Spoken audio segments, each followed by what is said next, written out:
Hey, bonjour. Ça comment de votre côté? Samedi tranquille, hein? On débute la journée en enlevant la graisse de la semaine et les mauvaises toxines là, je suis au fitness. Mais je me permets de faire une pause parce que je viens de me rendre compte de quelque chose d'important et j'en parlais hier avec un de mes amis d'enfance.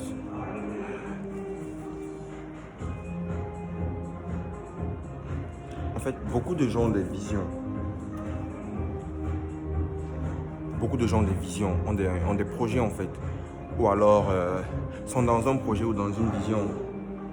Et du jour au lendemain, ils abandonnent. Et dans la discussion hier, je demandais les nouvelles du grand frère à mon ami, appelons-le Fabrice. Je demandais les nouvelles de Fabrice à, appelons mon ami Hervé. Je demandais les nouvelles de Fabrice à Hervé. Et Hervé me dit que bah voilà, je sais que avant que je ne quitte le pays, Fabrice faisait ses papiers pour voyager, il voulait aller en Allemagne. Je demande à Hervé comment ça évolue. Il me dit, gars, le mec, lui, il a abandonné. Et puis, il n'a plus jamais fait signe. Je me demande, mais comment ça? Il me dit que dans une conversation avec leurs parents, on demande à Fabrice, bon, tu vas en Allemagne. Ici, arrivé là-bas, les études, ça ne donne pas. Tu vas faire comment? Il dit, ah, il ne sait pas. Il ne sait pas ce qu'il va faire. Et pour le tester, les parents lui ont dit, ok, on arrête ta procédure de voyage. Fabrice a dit, ok. Il est resté tranquille. Waouh. Waouh. Je vous parle là, nous étions en 2014, donc ça fait 6 ans. Le mec, il est resté tranquille. Il a étonné tout le monde. Du coup, les parents ont dit que de l'envoyer en Europe et perdre l'enfant dans les difficultés de la vie. Il vaudrait mieux on le garde près de nous. Mais qu'est-ce que je veux par là dire? La vision, c'est important. C'est important d'avoir une vision. C'est important d'avoir un objectif personnel de vie qui nous tient à cœur et qui vient d'ici et de là. Nos objectifs, à nous. Ton papa, on peut vouloir t'orienter, genre, va faire ingénierie, va faire médecine et on met les moyens en jeu pour t'envoyer dans ce domaine-là. Mais si tu n'as pas une vision personnelle, même dans ce domaine où tu y vas par obéissance aux parents, tu ne seras rien, tu ne vas rien foutre en fait. La preuve, voilà Fabrice. On a fait un petit test, juste pour voir s'il allait revendiquer du genre, mais pourquoi est-ce qu'on annule ma procédure de voyage? On a testé, c'est devenu un test définitif. Et pendant que je courais là, sur le tapis, j'ai compris quelque chose. La plupart du temps, on abandonne nos visions par manque d'encouragement, par manque de personnes qui vont nous soutenir. Déjà, les gens ne sont pas là pour nous soutenir. Vous voyez, chacun a sa vie, chacun a son truc. Lorsque la vision est naissante, personne ne te soutient jamais. Bah ouais, c'est faisable, c'est possible, mais personne. Et c'est comme un exercice de course. Quand tu te mets à courir sur le tapis, là j'ai couru 30 minutes. Je vous rassure, c'est la première fois que je cours 30 minutes d'affilée. Tu cours. À un moment, tu es fatigué, tu cours seul. Tu es fatigué, ça t'ennuie. C'est un peu ça la vision. Quand tu entres dans ta vision, il n'y a pas ton parent, il n'y a pas tes frères. Souvent, ils sont là juste décoratifs. C'est lorsque ça commence à prendre forme, lorsqu'on voit des formes qu'on peut venir te donner un coup de main. Et c'est la même chose. Pendant que tu cours, si tu cours là, sans les écouteurs. Bon là, moi j'étais en train d'écouter un enseignement. Le fait que tu sois en train d'écouter, ça te donne du punch. Ça te donne d'aller, ça te donne de continuer. Et j'ai atteint mon objectif, j'ai couru 37 minutes. C'est la même chose pour la vision en fait. Si si Fabrice avait, en plus du fait que, ok, va continuer tes études en ça, si tu dis, ok, je vais arriver en Allemagne, j'ai tel projet, l'Allemagne m'offre tel débouché, je ferai aussi ça parallèlement. Il a une vision personnelle de vie à lui, qui vient de son cœur.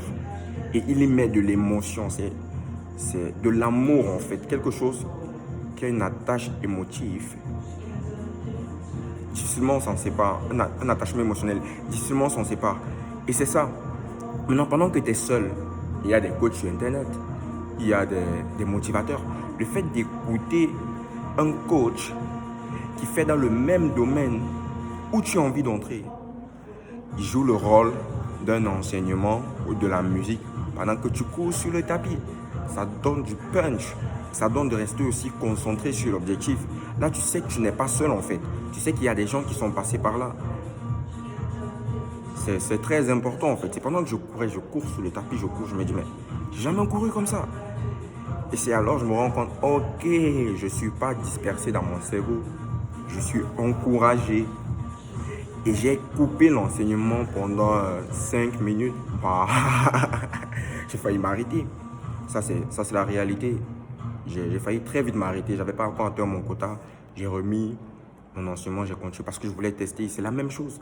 Quand tu es dans un processus qui est difficile, quand tu n'as pas de vision, ou quand tu débutes, ou quand tu veux vraiment faire quelque chose, c'est capital de te faire entourer. Tu peux ne pas te faire entourer de manière directe, mais en écoutant les coachs, en écoutant les motivateurs sur Internet, tu crées un entourage autour de toi. Et tu restes connecté à ce qu'ils disent. Et tu travailles aussi dans ta vie à avancer. Ça fait la différence. Si Fabrice avait eu un objectif personnel qu'il défendait, il aurait refusé qu'on annule son voyage. Et dis-toi que c'était juste un test. Combien de personnes au premier test de la vie abandonnent leur vision? Combien de personnes au premier test, peut-être dans un entretien d'embauche, perdent le travail, n'ont jamais la signature? Combien de personnes dans une conférence rencontrent une autre mais l'impatience? Le test de la patience, tu rencontres quelqu'un que tu rêves de croiser depuis et puis tu veux causer avec lui, tu te dis donne-moi un instant. Il se déplace, il va. Il fait 2 heures de temps quand tu t'en vas disant qu'il t'a oublié. Mais après il revient, tu ne sais même pas s'il est revenu ou pas. Tu es parti. Le test de la patience, tu as échoué. Le test de la détermination, le gars a échoué. Au test de la détermination, seulement. Et les parents sont restés tranquilles. Et le mec, il est là. Déjà, dans cette situation, tu es même déjà comme un échec en fait. Parce que le parent, lui, ouais, il va te garder, tu es son enfant, mais il sait que tu n'as pas de vision, tu n'as pas de projet pour ta vie. Et c'est un homme, c'est un garçon. Ah, là, beaucoup d'autres choses peuvent être compliquées. C'est important d'être déterminé. Si tu n'as pas écouté la loi des 3D, va sur ma chaîne YouTube, tu tapes la loi des 3D, je développe ça là-bas. Donc là, je vais continuer mon exercice. Je vais continuer mon entraînement. J'en ai encore pour 1 heure. C'était juste le Schneider, tu as fait juste t'encourager, être déterminé, être visionnaire. Même si tu es dans un truc par obéissance, il y a quelque chose qui sommeille au fond de toi. Le fait de développer cela parallèlement et d'avoir une vision sur 5-10 ans te donne du punch pour faire même ce dans quoi tu es dans l'obéissance. Parce qu'avec le temps, bah, tu peux faire une préférence. Vous voyez ce que je veux dire, hein? Donc, bon samedi, bon week-end à vous. On reste déterminé, focus on the till.